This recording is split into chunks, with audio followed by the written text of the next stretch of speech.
Halo saudaraku dimanapun Anda berada, kembali lagi di channel Video News ya, channel berita yang akan menyajikan informasi menarik dan bombastis pastinya.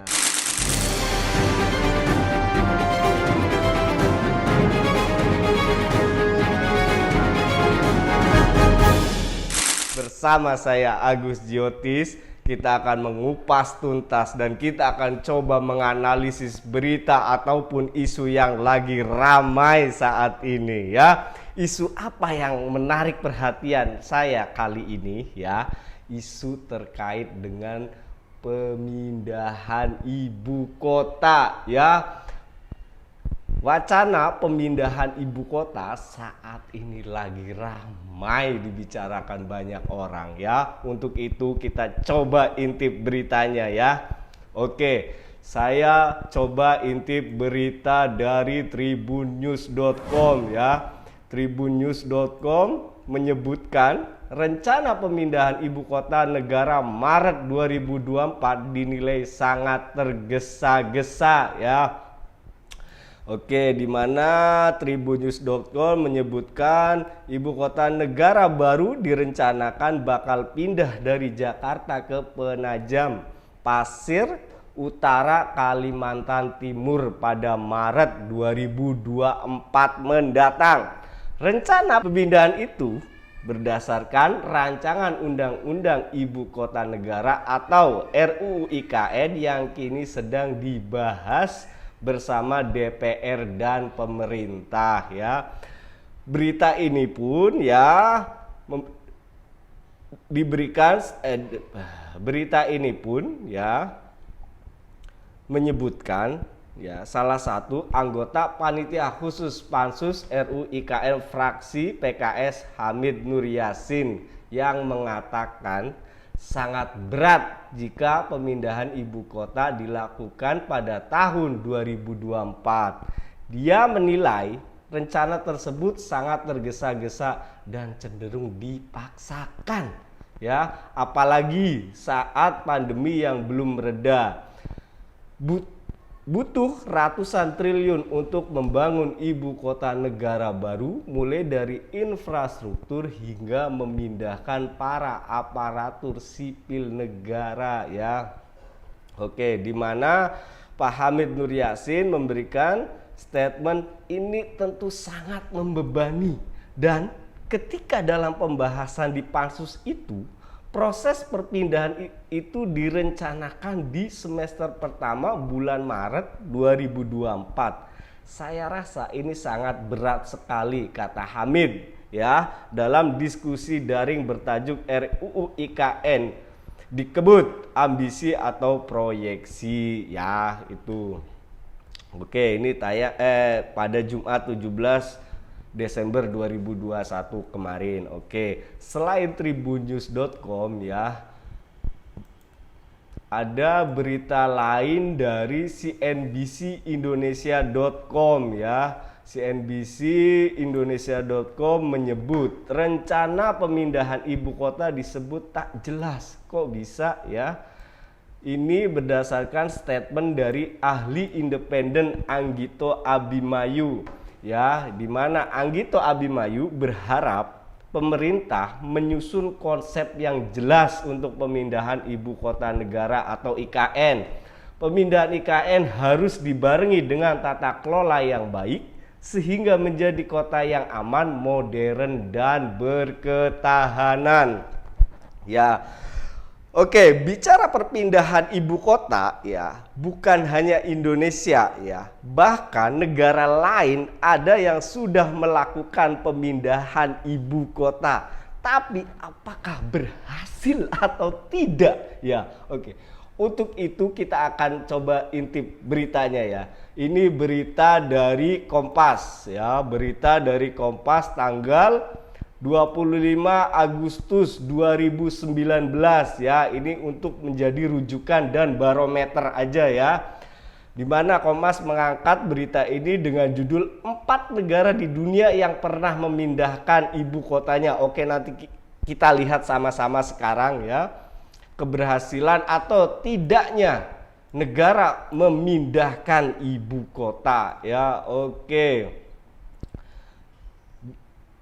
Dalam berita ini menyebutkan 4 negara pertama yaitu India ya, di mana New Delhi pertama kali ditetapkan sebagai ibu kota negara India tahun 1931. Sebelumnya ibu kota negara itu berada di Kolkata. Pemindahan ibu kota dari Kolkata ke New Delhi dilatar belakangi faktor politik dan ekonomi ya. Pemerintah Inggris di India menganggap bahwa mengendalikan negara dari Delhi lebih mudah karena lokasi yang berada di wilayah utara ya. Pembangunan New Delhi sebagai ibu kota dirancang oleh arsitek asal Inggris dan memakan waktu 20 tahun. Wow, 20 tahun. Lama guys. Indonesia mau cuman 2 tahun 3 tahun selesai. Keren ya. Oke, tapi kita akan lihat nih berhasil atau tidak ya pemindahan ini. Kini setelah menjadi ibu kota selama 88 tahun, New Delhi tidak terhindar dari berbagai masalah perkotaan. Salah satunya adalah masalah indeks kualitas udara yang masuk dalam kategori berbahaya ya. Oke. Di sini saya tidak menyebutkan antara keberhasilan dan lain sebagainya, berhasil atau tidaknya ya. Ini baru menyebutkan dengan pindahnya ibu kota kualitas udara yang masuk dalam kategori berbahaya.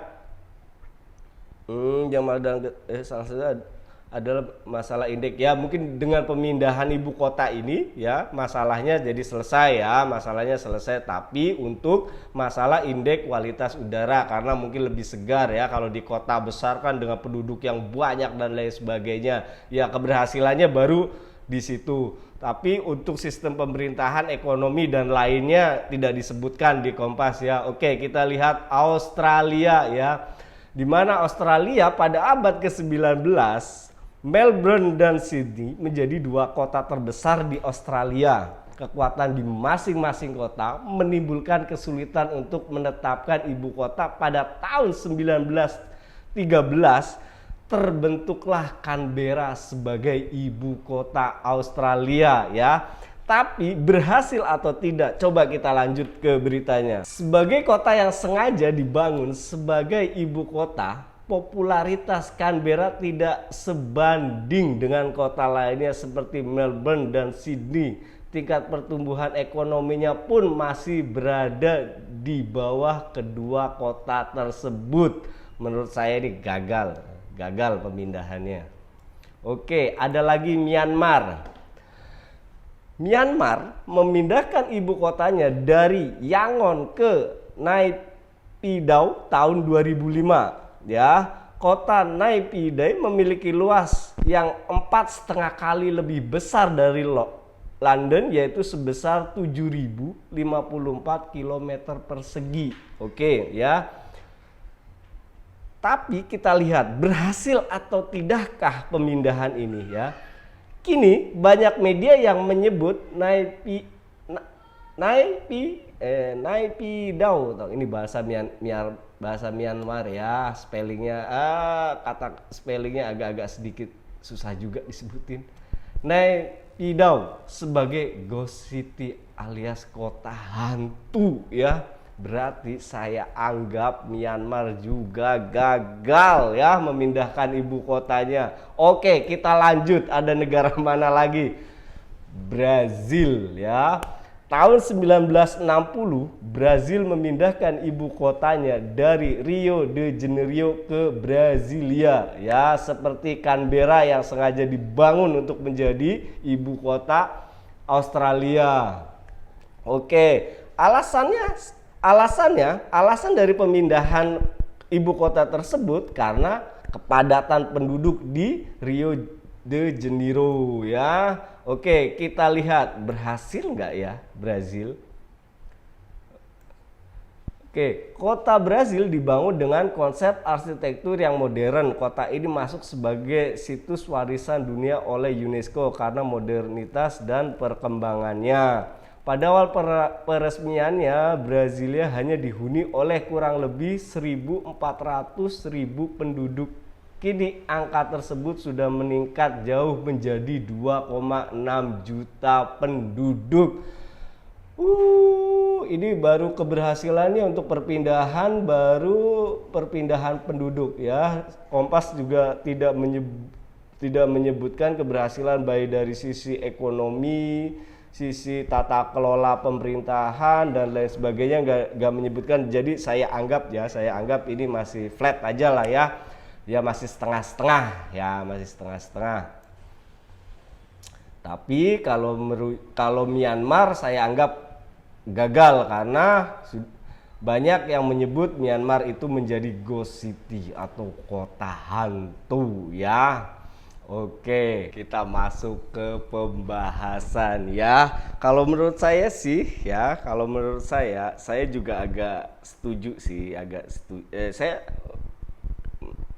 saya setuju sih terkait statement dari Pak Hamid dan Anggito juga saya setuju ya. Pak Hamid menyebut yang tergesa-gesa. Pak Anggito menyebut ya kalau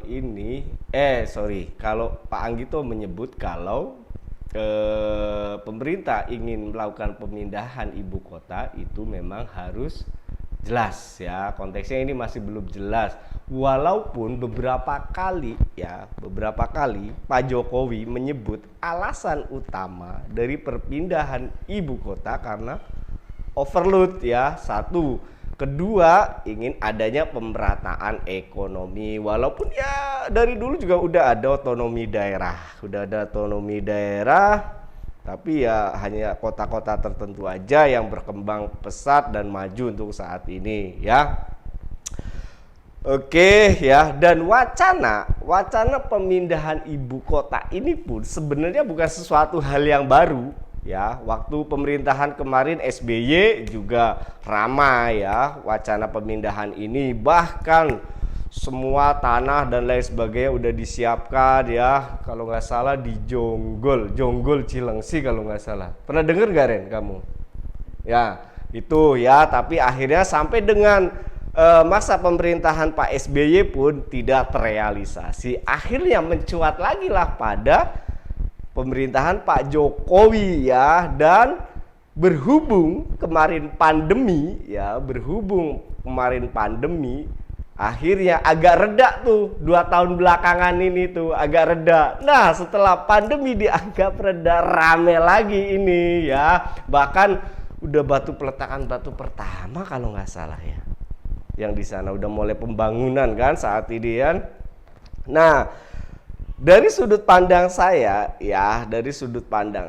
dengan kondisi pandemi ya, dan untuk memindahkan ibu kota itu bukan suatu hal dan perkara yang kecil, butuh ratusan triliun guys, bahkan membutuhkan waktu yang nggak sebentar. Kalau ini di tahun 2022 ya, rencananya tahun 2024, itu cuma 2 tahun. Keren ya, keren.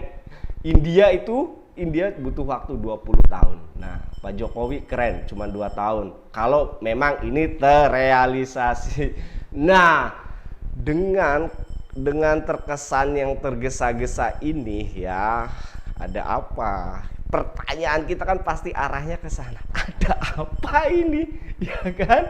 Oke, kalau melihat overload kalau melihat overload Jakarta macet dan sebagainya ya, oke lah. Masih bisa kita tolerir ya. Kalau kita melihat ada pemerataan ekonomi ya, kalau melihat dari pemerataan ekonomi toh otonomi daerah juga udah jalan kalau memang tanpa harus ibu kota dipindahkan. Kalau memang ya kepala daerah bisa bekerja dengan maksimal, insya Allah ya daerahnya juga ikut berkembang sama juga. Harusnya daerah dengan ada otonomi daerah, kalau mau benar kan ada kompetisi antar daerah ya, ada kompetisi antar daerah untuk memajukan daerahnya masing-masing ya. Nah, ini nih, ada apa ini? Ada apa? Kok tergesa-gesa sekali sih Pak Jokowi pengen pindah ibu kota? Ada apa? Kalau dari sudut pandang saya pribadi sih ini ya. Ini antara kebutuhan ya, ambisi atau proyek. Iya Karen. Karena satu ya, APBN kita lagi tergerus ya, APBN kita lagi tergerus, konteks ya, APBN kita lagi tergerus ya. Utang kita juga, utang kita naik 7.000 triliun kan, 7.000 triliun, utang pemerintah 7.000 triliun. Untuk biaya pindah ibu kota itu kan harus pasti ngutang ya, ngutang. Untuk APBN aja kita masih defisit. Ya kan? Nah, ini ada apa? Ya, semua publik juga bertanya-tanya, haruskah sekarang ibu kota pindah? Kan yang jadi pertanyaan banyak publik kan begitu. Nah, memang saya akui kalau memang ini terrealisasi ya, ini bakal menjadi sejarah baru. Pak Jokowi keren ya. Pemerintahan Pak Jokowi keren bisa memindahkan ibu kota. Ini menjadi sejarah, akan menjadi sejarah yang akan diingat sampai kapanpun, baik di Indonesia maupun dunia ya. Nah, cuman yang tergesa-gesanya ini yang banyak menimbulkan pertanyaan dan polemik di masyarakat maupun di publik ya. Satu ya, berkaca dari 4 negara, India, Australia, Myanmar, dan Brazil, hampir mayoritas itu gagal memindahkan ibu kota. Ya kan? Ya.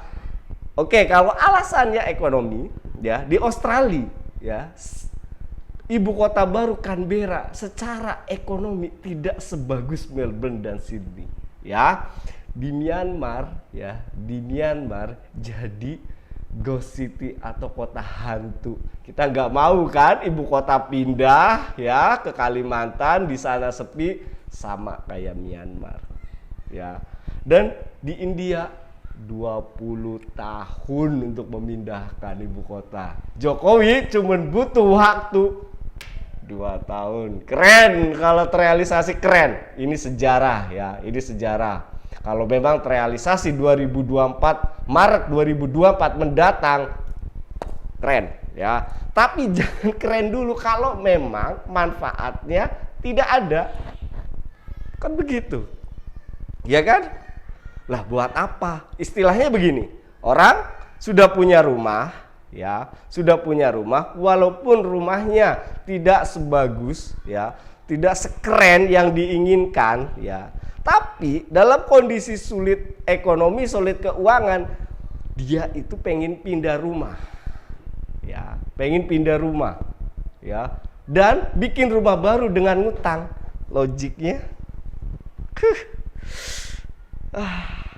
ya wajar ini masih menuai pro dan kontra ya.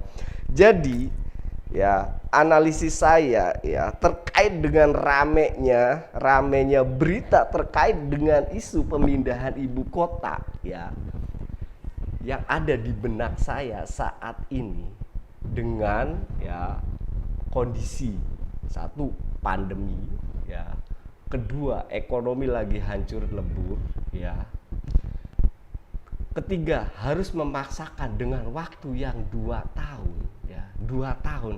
Dan ingat ya, Pak Jokowi hanya sampai tahun 2024 masa jabatannya sebagai presiden ya. Dia tidak bisa, karena terbentur oleh undang-undang, dia tidak bisa lagi untuk mencalonkan diri jadi presiden. Jadi analisis saya ini, pemindahan ibu kota dengan waktu yang sangat cepat ya, melihat kondisi ekonomi baik global maupun nasional yang lagi hancur lebur ya, APBN yang kita masih defisit, utang kita yang sekarang numpuk lebih dari 7.000 triliun, tapi memaksakan memindahkan ibu kota dari Jakarta ke Kalimantan, ya. Dalam benak saya nih, ya. Ini ambisi, ya. Kebutuhan atau proyekan. Ya, mudah-mudahan kalaupun memang sudah terrealisasi, ya, mudah-mudahan kalau sudah terrealisasi, ya, tahun 2024 pindah ke sana, ya, kalau memang terrealisasi, ya, dan manfaat dan bisa membangun Indonesia lebih baik dari sisi ekonomi, tata kelola pemerintahan, tata kelola kota dan lain sebagainya, dan pemerataan ekonomi di daerah-daerah sih, saya good, ya, good. Tapi kalau jadinya seperti Myanmar, ya, yang menjadi Ghost City, ya, karena kita tahu, ya, tahun 2024 di Pilpres nanti, ya, kan kita nggak tahu siapa yang jadi. Mungkin kalau presidennya masih dari kubu PDIP, mungkin oke dilanjutkan. Tapi kalau ganti rezim, wah, pembangunan 2 tahun ini akan sia-sia. Ya, oke, itu cukup dari saya, ya. Publik, masyarakat boleh punya penafsiran masing-masing. Ini hanya analogika dari saya, ya, bahwasanya pemindahan ibu kota ini memangkah kebutuhan, ambisi, atau proyekan, ya. Mudah-mudahan sih memang kebutuhan, dan setelah pindah dan terrealisasi, ya, pemindahan ibu kota, Indonesia menjadi lebih baik, ya, lebih baik, ekonomi lebih maju, ekonomi daerah merata, tata kelola pemerintahan baik kota juga menjadi lebih baik. Kalau itu memang apa yang kita inginkan seperti itu terjadi, keren, ya, keren. Tapi kalau memang terrealisasi dan dan kalaupun memang terrealisasi dan tidak sesuai dengan ekspektasi yang sekarang, ya, gagal Indonesia, ya. Oke, cukup sekian dari saya, ya. Tunggu video menarik dari saya dan apalagi yang akan menjadi bahasan di video selanjutnya. Tonton terus, ya, channel Video News, ya. Oke, cukup sekian dari saya. Terima kasih dan salam cinta Indonesia.